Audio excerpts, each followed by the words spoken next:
This is a horror story on how I had an imaginary friend while growing up before I got delivered from it.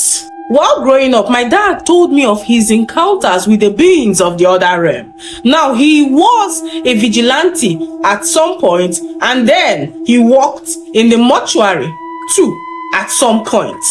Now, all these, I missed the puzzle in which how he had the ability to see the being from the other realm. Now, my father's experience on the paranormal opened his eyes to a lot of things that would happen during the day and the night.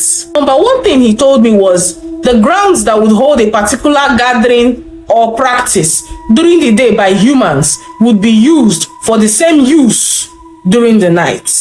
Now, when you come to the marketplace, during the day, humans would exchange.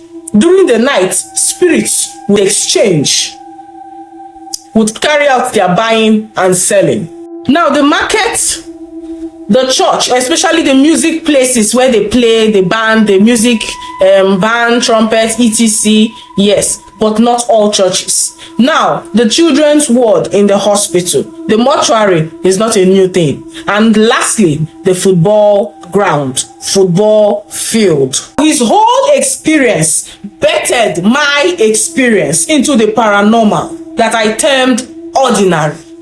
At 11, I realized that I was in contact with a girl named Vanny, who would often go to bed under our staircase, the part of the stairs people would normally use for a store. At this point in my life, as the first child, my mom's eyes were not on the ground as to our growing up. My dad paid attention to us, but to an extent, because he had work and other things to bring money home. I noticed that this girl came into my atmosphere when I clocked 11. Now, each time she would come under the staircase would be towards 8 p.m., 7 p.m., drawing close to our bedtime. She made me promise not to talk to anybody in the house about her and how she would be my best friend. I noticed each time I would come home for holidays, she would feel horrible as to why I had taken much time far from home. And I would explain to her that my studies were also important for me to become someone in future or near future. She would ask me a few questions. I would gist her. I would ask her a few questions and she would gist me. Now, I noticed that this particular girl would not follow me to school, but instead would only come out during the night hours. To my family, I grew distant and I knew of her till I clocked 19.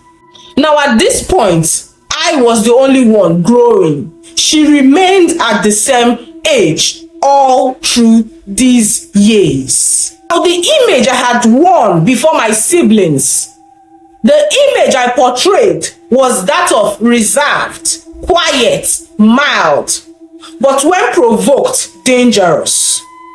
Every character stroke traits I had was linked to this imaginary friend I kept. One particular thing I had to learn to ignore was the fact that the mirror in my room could not pick up her reflection. Now, when I started dating, she revealed secrets of the beyond when it comes to satisfying the opposite gender.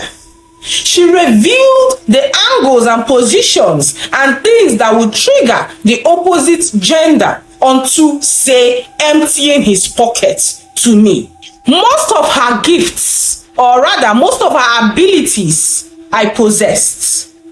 I could see myself as her, not the age she represented, but the nature and magnitude she carried up there as an entity not possessing flesh. Now, my mom was so blind right from when we were little.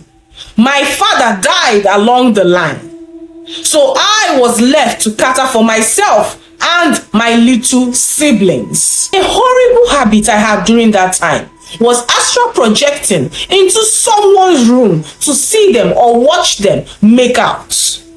Now, the point was not just to enjoy the sights, but to master new things and techniques, and also to satisfy my flesh. She taught me the poppy method, she taught me the rope method, she taught me so many methods as to astral projecting and self-projecting and telepathic connection, etc. As time went on, I kept drifting into the occultic zone, and I was aware. When I would enter into an atmosphere, the first people or the first person to be able to read my presence would be the young ones, either in their sleep or in their eye position all of a sudden. Along the line, she requested for the exchange of the things gotten from the male body. And each time I would ask her why, she would just wave it off or give me one off-point explanation. I couldn't even bring myself to ask her why for long. I would just ask, she would respond, and that is the end. Now, when they are done and they put it straight to the dustbin, I would have to lay my hands on it, wrap it, and then sink it to the WC. Now, it is expected for it to go down to the main sockaway pit. But no, it was going somewhere else, to a bank, where it would be used for something I had no idea of. Now, this was not the case of me bringing it home, no. Everything seemed weird to the normal human reasoning. But as time went on, I could now finally know that I was just a puppet. One of the days, few students were going from room to room evangelizing. And unfortunately for me, my hostel room was open and they came in, sat down, but not on my bed. By the time I came in, I wondered why my door was opened from the outside. I saw them, and the first thing the other girl said was, "Sister, we are here to share the word of God with you." I froze. Now, this was not the first time hearing those words, but the particular one from her own mouth sounded divine and different.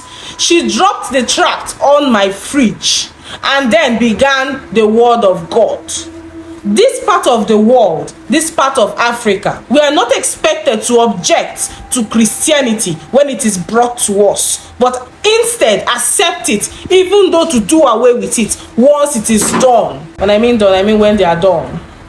Every word with her smile, her 32, clean and so glittering, pierced my soul.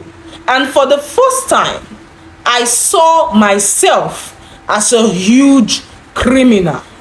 From the spying to the whole things I couldn't cover in this video so as for it not to be taken down, the guilt overwhelmed me. But my mouth felt stitched as though a greater force was in control of my mouth speaking out. So when they were done, they left. But the tract on the fridge with the phone number was what I used in communicating with them weeks after that encounter. It was after that deliverance that I stopped seeing Vanny. I could no more hear her in my thoughts. I could no more see her. Yes, I could see other paranormal things, but Vanny no more existed in my atmosphere and in my room and under my staircase. During the deliverance, I vomited the crab alive. Things got better for me, but I was still struggling with being normal during the healing period.